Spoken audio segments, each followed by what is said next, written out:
Hey friends, if you encounter the error, video player will be blocked after 3 videos while using YouTube on Firefox, then the solution is very easy. Go to this website ublockorigin.com. I'm not promoting a specific software, but this one is definitely going to work. So when you go to this website, I'll share the link in the description section. You will notice that it will detect your browser and mention it here. All you need to do is click on get uBlock origin.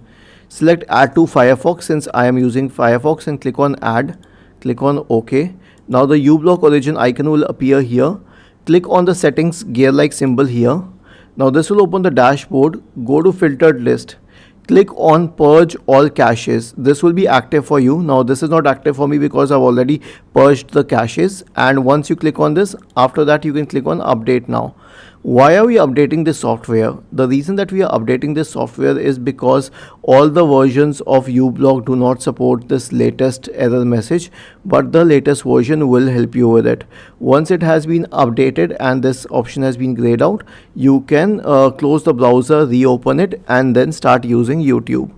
Was this helpful? If yes, then please subscribe to the channel, and if it wasn't helpful, then please let us know in the comment section of this video. We will investigate it further. Thank you for watching this video and have a nice day.